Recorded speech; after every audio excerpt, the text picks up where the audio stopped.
Gentrification is when higher income people move or come into a lower income community. When a community is starting to be infiltrated by more affluent people with money, so by moving in and slowly taking over community and pushing the local, more low-income people out. Gentrification has a particular impact on teens and preteens because I think they're more aware of it as opposed to some of our younger students that may feel the stress at home but may not necessarily understand where that's coming from.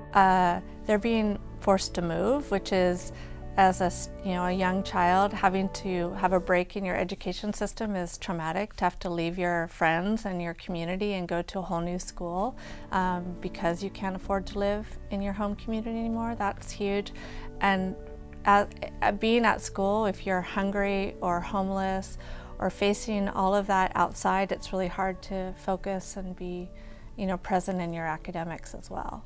I've actually had to move due to rent increasing. I had to move over here to East Palo Alto because it was like the only place where we could afford. I had to enter a new school, I had to go to a new house, so it's like I had to start my life all over again.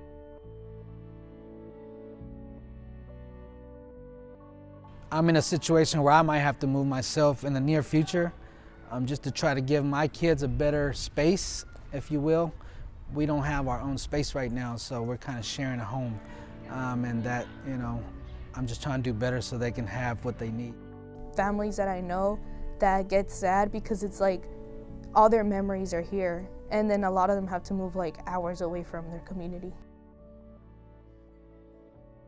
The East Palo Alto residents are moving out there to Elk Grove, Sacramento, or just, Gilroy, the places that cheaper, but even out there they're getting more expensive, so it just leaves everyone in like a place where they don't know where to be. If you drive up and down these streets, you'll see people living in RVs. You'll see people renting out garages, renting out rooms. I'm in a similar situation, so I know how it is, and it's definitely a definite struggle, and it takes some getting used to. And people shouldn't have to get used to those circumstances. It kind of sucks because I have a master's degree. Like, I went and I prepared myself and I did everything that you're supposed to do to be able to have a good, decent life. And right now in this area, I don't think that's enough. So imagine people that didn't go to college. If I'm in that situation, imagine the situations they're in. When you have people that you don't know moving into your community, the things that you do that are normal are scary or dangerous to them, and so then it leads to sometimes, people getting the cops called on, which in most times is very unnecessary to do. So I see the effects of gentrification, particularly in my classroom. I mean, I see it every day working with the students and families. The number one way I think it shows up most blatantly or most obviously is with housing. So many of our families right now are struggling with housing. The rents have grown astronomically, and then some of our students don't have enough to eat. They don't have a place to lay their head, and that can create not only physical stressors, but the emotional ones as well. The students, they bring that sort of emotional trauma and impact into the classroom, and then it's understandably harder for them to learn, harder for them to concentrate because they have all of these basic needs on their mind.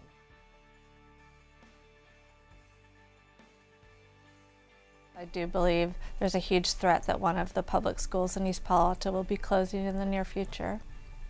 Gentrification is a huge issue here in East Palo Alto, and really over the last 5 years you're really seeing the negative effects. It's a double whammy for the public schools. Kids are being pushed out, so our community, our low-income families can no longer afford to live here, so we're losing enrollment, which means losing dollars for the public school. But then you're also seeing on the flip side, the students that stay in the community are becoming increasingly stressed in terms of housing insecurity, trauma. So the schools are faced with declining enrollment, which means declining funding, and then higher needs with their student population.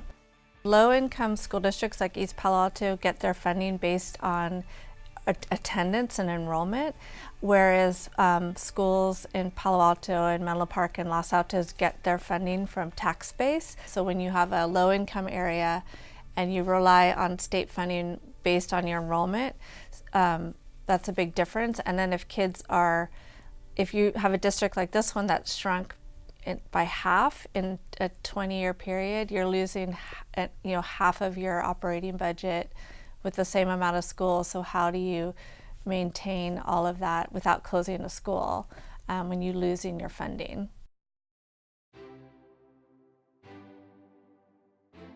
I believe the tech companies, they have the power because they have a lot of money, they have a lot of resources, where if they can pour those resources into the community, I mean, I'm sure they've done that to a certain extent, but if they can focus more on the housing crisis and how they can possibly come up with some type of solution for that, I mean, the community will have their back 100%. Right now, I have a sense that a lot of the people in the community do not like the fact that all these companies are here because it's making their life much more difficult.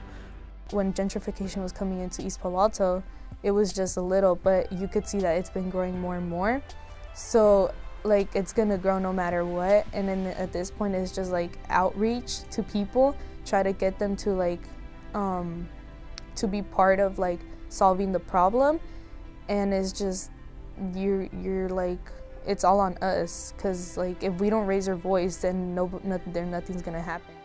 The people I think who have the power are the community members that live there. Because if you're noticing a drastic change and you're almost in a way seeing a racial divide, you're going to want to break that in a way. Us coming together and like having the confidence, having like the energy, having like the courage, having the courage to come together and just fight for it all. Never stop striving to be successful no matter what challenges come your way. You know, be resilient and take this as a learning lesson. See what you could do as you grow older to maybe not be in that situation yourself, or maybe help other people in that situation get out of that situation.